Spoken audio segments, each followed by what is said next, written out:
We begin today the Gemara on Daf Samach Zayin, Amud Aleph, 3 lines down from the top of the Mishnah.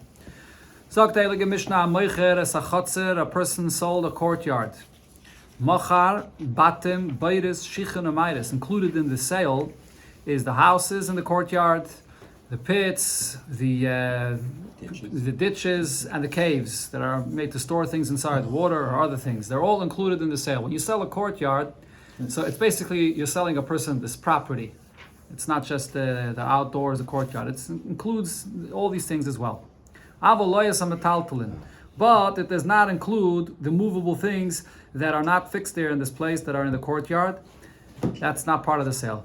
But if the seller says, I'm selling you this chotzer with everything inside of it, then all the metaltalin in it are included as well.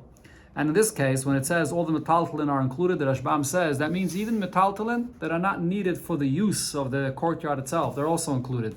We had a similar thing in the previous Mishnah where it speaks about a person that sells a house, and it says that if the seller says, I'm selling you v'chol ma shebeteicha, it includes all the metaltalin. But there it's only things that are needed for the structure of the house itself. Here though, it includes all other metaltalin. Rashbam points out, besides actual produce that was left in the courtyard, for example, barley, or wheat, or grain, those things are not included. But any other metaltalin that are there will be included. Benkach, either way, if in this courtyard you have other things there, if there's a bathhouse there, that's not included. That's already something which is significant and separate. And not an olive press either, which is in it. It's not usual to have a bathhouse or olive press in a courtyard. Some people have it, and therefore if it's there, it's considered to be something separate that's not included in the sale of the courtyard. Rabbi Eliezer says, when you sell a courtyard, all that's included in the sale of a courtyard is the airspace, meaning not just the airspace, but the space of the court, the outdoors of the courtyard itself, not the house that's mentioned in the Tanakama said, not Beir Shichen Amaitis, the pit, anything else. Those things are actually not included in the sale. A courtyard means literally the outdoors, the courtyard. So we learned in Braisa. A person sells a courtyard, Mocha, Batam, Achitzainim. Included in this are the houses that are open to this courtyard, whether it's the outer houses that are open directly to the courtyard, or Batam Apnimim, or a further room that's inside. And also, Ubeis HaCholsois. Beis HaCholsois, the Rashbam brings, is a area in the courtyard that is sand, and this is sand that's used to make glass from it. And so that area in the courtyard that you dig and you use the sand for this, that's also included, even though it's not the regular part of where people live in this courtyard, but still it's also included in the sale. Chanuyais, stores, psuches l'seicha, that are open to this courtyard. And this is a courtyard where you have a lot of people that have their houses there, that are living there. And this is a store that serves the people of this courtyard, and therefore the store is open to this courtyard. Nimkare sima. So it's also sold with the courtyard. But if this is a courtyard that doesn't have a door open, it's a store that is, it's not open to this courtyard, it's open to the other side, it's open to the outside, to the Rishus Harabim, einim karesima. So that's not sold with the courtyard. Psucha is lekana lekan. If this is a store that has an opening on one side to the courtyard to serve the people inside, and also opening to the Rishus Harabim to serve the people that are walking outside. What's the halacha here? So elu ve'elu nimkare sima. Or the Bach takes that out. Nimkare sima. So this store, because it's also open to the courtyard, it's going to be sold with the courtyard. Rabbi Eliezer says, like he said in the Mishnah, what's sold with the chotzer is just the open area, the outdoors. The milusa is the same like the aver. Just the outdoors of this chotzer itself is what the sale includes, nothing else. The Gemara focuses on one of the cases in this Braisa, the store. When you have a store that has an opening to serve the people in the courtyard, and also has an opening on the other side to serve the people in the Rishus Harabim. So Amamar, what did it say in the Braisa? Psucha is lekana, if it's open to the courtyard and it's open to the other side. Nimkare sima. So with the sale of the courtyard, that store is included. But Vatani Rabchie said the same, spoke about the same case of this kind of store, and he said einim karesima. It's not sold together with the courtyard because it has an entrance from the Rishus Harabim and it's considered to be separate of the courtyard. And that says the Gemara lekashia, there's no question. The The brisa that says that it is sold with the courtyard is because most of the usage of the store is serving the people of the courtyard. So then it's included. And but if it's a store that has an opening to the courtyard, but most of the customers, it's serving mostly the people of the street, so then it's considered to be separate of the courtyard and it's not sold with it. Rabbi Eliezer says that when you sell a chotzer, it's only the outdoors of this chotzer that's included in the sale. Okay, so here the Gemara will bring two versions of exactly what was the language used when the sale of this courtyard was made to understand it's in what case the Tanakama and Rabbi Eliezer are arguing. Omar Rabbe, or another Gersa, Omar Rave said, Ida Amalei Dirsa, if in the language of the sale you said that the dirasa should be sold, the dwelling is being sold here, so then the Kula Amalei Pligi, so then no one will argue about this, that the Bati Mashma, that it includes also the houses of the courtyard. Because dwelling doesn't just mean the outdoors. Dwelling also includes the houses. Like the Tanakama said, that the bottom is included. Rabbi Eliezer wouldn't argue on that. Kipligi, when was the machlokes of our Mishnah? The Amalei Darta. He used the term Darta, which in Aramaic is the translation for the word Chotzer. But Darta also is related to the word Dirasa, which means a dwelling. So in this word Darta, so Marsavar Tarbitza Mashma, Rabbi Eliezer says the word Darta means the Chotzer, just the outdoors, the garden or the Chotzer. It doesn't mean the indoors. So the house is not included. Marsav, however, the Tanakama holds Bati Mashma. The word Darta is an offshoot of the word dirasa, which does mean a dwelling. So therefore in Aramaic, because you're using a term similar to dirasa, so therefore the Tanakama says the house is included. That's one version of what Rav's explanation for the machlekes was. Ikidamri, another version is Amar Rav, that Rav said, Id Amalei Darta, if the term Darta was used for the sale of this chotzer, the Kula Amalei Pliga de Bati Mashma. Everybody would agree that the house is included, because everyone agrees to the svara we mentioned before, that the word darta is very similar to the word dirasa, that means the dwelling, including the house. Ki pligi, when is there an argument here in the Mishnah? The Amalei Chotzer, that the term that was used here for the sale was in Lashon Kodesh, the term Chotzer, the courtyard Chotzer. So here, what's the argument? Ma'asava, Rabbi Eliezer holds, Chotzer, Avira Mashma. Chotzer means outdoors, a courtyard. So the house is not included. Mar Sava, the Tanakama, however, holds Kechatzer HaMishkan, that the term Chatzer that's being used here in the sale can be compared to the term that's used for Chatzer HaMishkan. When it says in the Torah Chatzer HaMishkan, the Chatzer HaMishkan was 100 by 50 amas. And that includes also the Mishkan, which was inside, that has the Heichal, that has the Kodesh HaKadoshim. So the indoors is included in that expression of Chatzer HaMishkan. So in our Mishnah as well, the Tanakama says, when you say, I'm selling you this Chatzer, the Chatzer means the whole property, including the house and everything that's inside of it.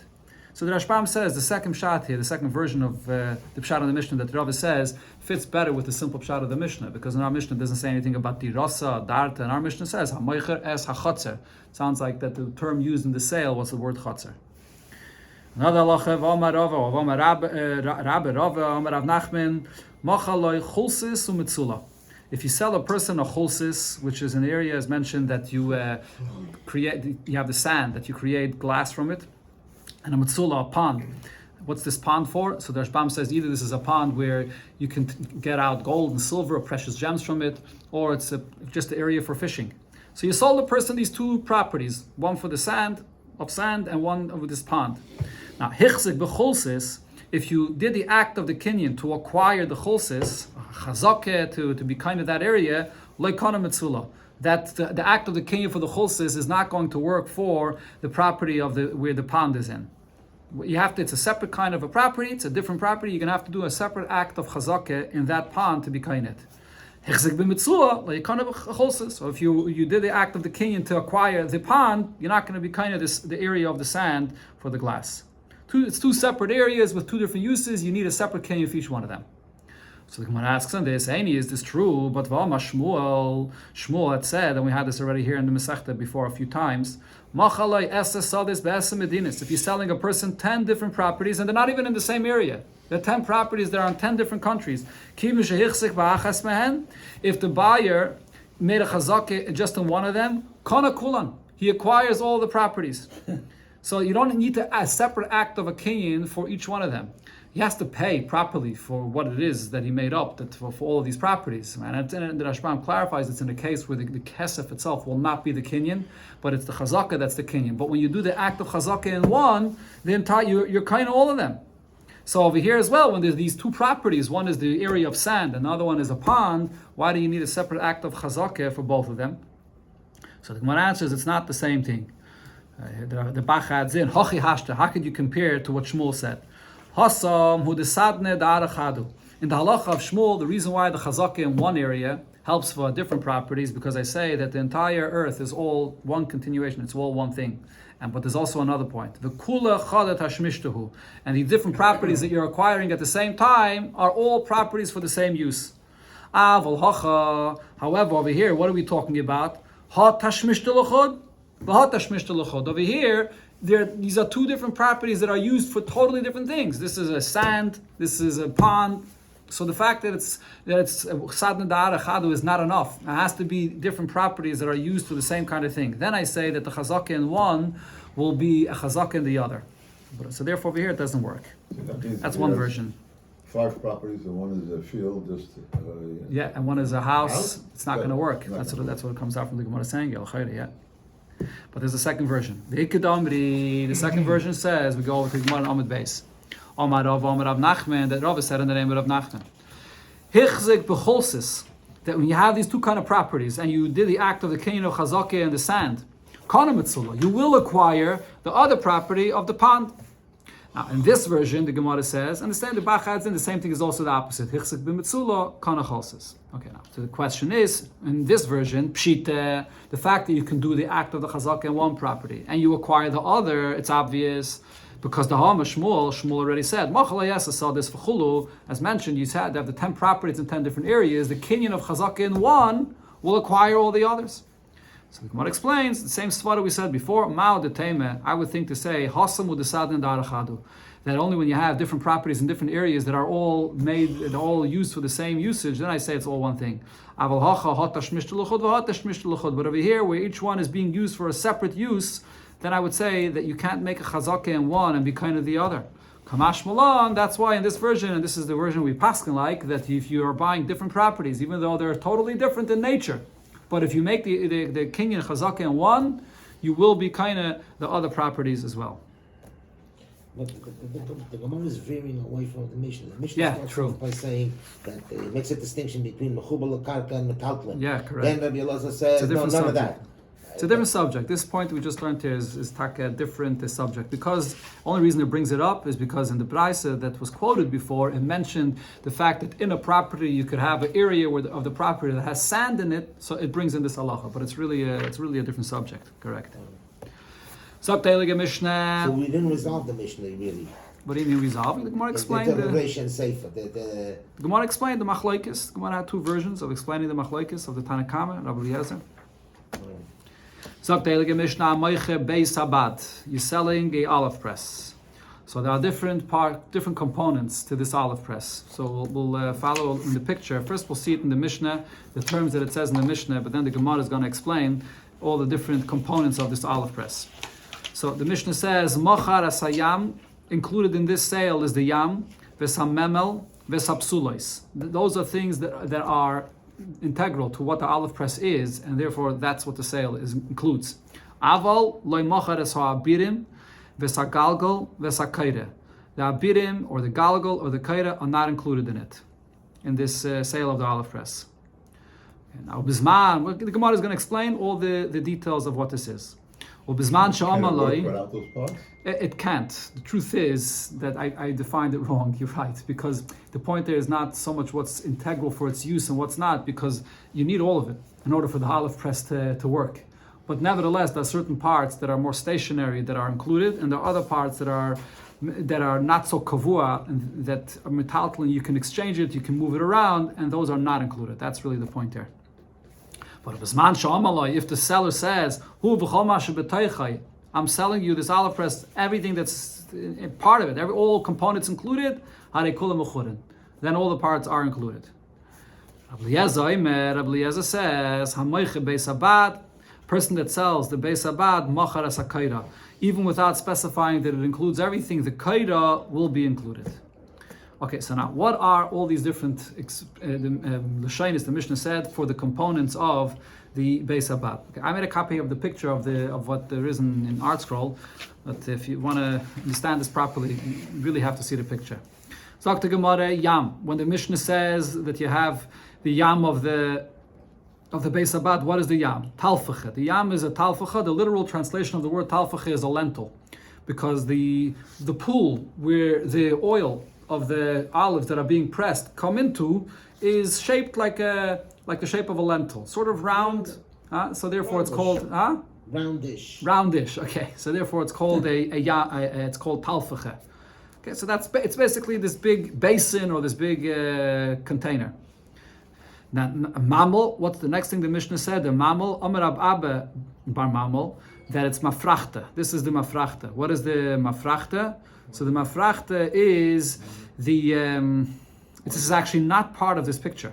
It's not part of the actual olive press itself. It's something which it's a crusher. It's used before the olives are pressed in the olive press. They first crush it, and then they actually grind it also, and only afterwards is it put into the olive press, and then you press out the oil. So they had this rack that had like a hole inside, and then they would bang it inside this rack in order to crush it. That's this mafrachta. That's the mamel. Then the Mishnah, so that's also not included in the sale. Besulais that the Mishnah said is, the mamel is included in the sale. Yeah, the yam and the mamel is included in the sale, and then now the besulais is also included in the sale. Besulais, what is the besulais? Amar Rabbi Yechanan. Now this is mamish part of the olive press itself.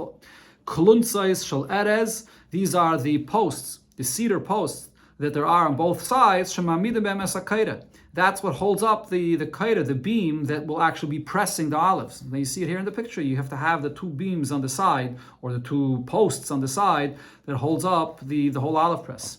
So that's included in the sale. Abirim, what are the abirim that the Mishnah said is not included in the sale? That's kafshi. Those are the actual pieces of wood that they place on the olives when they press them. Besides the piece of wood, which is the heavy wood, the beam that is going to be pressing, that heavy beam doesn't go down directly onto the olives. They first put these other pieces of wood on the olives itself, and that's what the beam presses down. So these are these pieces of wood that you place in there. Galgal, what is the galgal? Chumrasa. Chumrasa is the center of it. That center piece that the beam is positioned on, and that's the center piece that you turn. As you see, you have that. That's what you turn, and that's what brings down the beam to press it, to push it, and to press it down. So that center of the whole olive press is called the galgal. That you turn. Galgal means literally you turn it around in order to bring down the beam to press. Kaira, what is the kaira? That's called kaira. In Aramaic and in Lashon Kodesh, it's the same thing. That's the actual beam that presses down the olives. Tanur Rabbanon and Abraisa we learned also about the different components of the olive press, and it adds a little bit more than what it said in the Mishnah. Hamaycha Beis Abad, he's selling an olive press. Machar es nisarim, the boards that are used for the olive press are also sold. Now the nisarim, the Rashbam says, refers to something that wasn't mentioned in the Mishnah. There are additional boards that are placed in the bottom by where the oil comes in, or where the olives are, in order to contain the olives inside, that they shouldn't fall out. That's included in the sale. V'sa Yakovim, according to the Rashbam, the Yakovim refers to this basin at the bottom that we said before is called a mafrachta, or it's roundish shape. That's included as well. V'sa mafrachais, which is the place where they crush the olives before they put it in the press. V'sa rechayim, and then as I mentioned before, it's pressed. It's also crushed in a mill, some kind of mill. So hatachtainus, the lower stone of this rechaim, is included in the sale of aloya al, but not the top stone. Apparently, the top stone is moved around and exchanged more than the bottom stone, which is more fixed and it's more kavua. However, if the seller says, I'm selling you the olive press with all components included, then it's all included in the sale. Now, but either way, loy machar, it's not included in the sale is loyes ha'avirim, not the avirim. As mentioned before, the avirim are just those pieces of wood that you place on top of the olives, that the beam that presses down does not press directly on the olives. It's pieces of wood that you put there. V'loyes hasakin, and also not the sackcloth sacks that are used to put the olives into it, and v'loyes hamartzufin, or the leather sacks that are used to have the olives in it, that's also not included in the sale. Rabbi Eliezer, man. Again, what? Which beams are referring to? Because that varies different beams. I explained it all. It's here. You look in the picture, you'll see everything.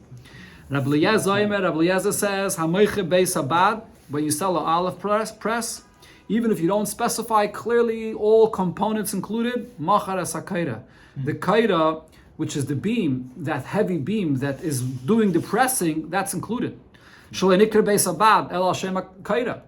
the olive press? The name olive press. Even though this beam is something which is movable and it could be exchanged easily, but nevertheless, that press is what the whole Beis Habad is about, to press the olive. So therefore, you don't have to specify that is included. That's the story with the olive press. Okay, let's see one more shtickle here. Mishnah. It's a person that is selling a bathhouse. So what is included in this? So first the Mishnah actually says what's not included. The boards that are placed on the floor so that a person could stay clean or that he shouldn't burn himself are not included. Vesasafalin, or the basins that are used to bring the hot water, are not included as well. Vesapaloniyais, or the Girsa of the Rashbam, but he says viloinais or vilois, which refers either to curtains or to towels. They're not included as well. But bisman sha'amaloi, when the seller says hi v'chol mashe b'toicha, that he's selling and everything included, hare kulam m'churin. All these things are also included in the sale. Benkach or benkach, but either way, even if he says everything included, loy machar loyas hamegayres shel mayim. What's included in the sale is not those pools of water, which is the source of where you get the water for the mikveh or for the bathhouse. So if you have, let's say, a tank of water or these pools of water that you get the water from there, they're not included in the sale. And also the storehouses that you have of wood that you need to heat up for the fire, for the bathhouse, those oitzres of eitzim are not included as well. So the Gemara brings a brayse that mentions more details in the Mishnah. Tan Rabbanon amayches amerchat, you sell the bathhouse, machar es beis hanesarim.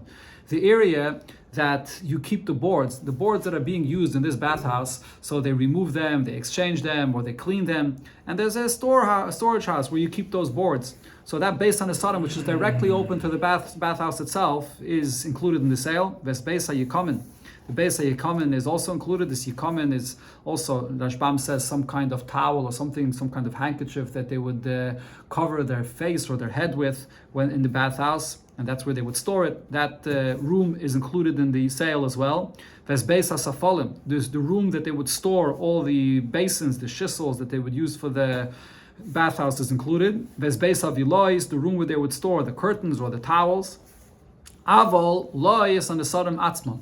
The actual boards themselves, though, the rooms, all these various different rooms open to the bathhouse are included, but the actual boards itself are not included. V'lo yikamin atzman, and not these handkerchiefs. V'lo safalam atzman, and not the basins. V'lo viloyis atzman, and not these towels. But if the seller says that I'm selling you and everything included, and it's all included. But either way, the brechais, these pools of water that are the source of the water for this bathhouse, that's not included in the sale. Whether it's in the summertime when there's very little water in those brechais and those pools of water, or Bach says whether it's in the winter time, it's not included either when there's a lot more water there. And v'loy beis kinus ha'itzim, and also not the storage house where the wood is stored is not included as well. V'im amaloi beis hamerchatz v'chol tashmishov. If you said chol tashmishov, everything that's used with it I'm selling for you, then kulam m'churin. All these components, including these things mentioned here in the end, will also be included in the sale of this bathhouse.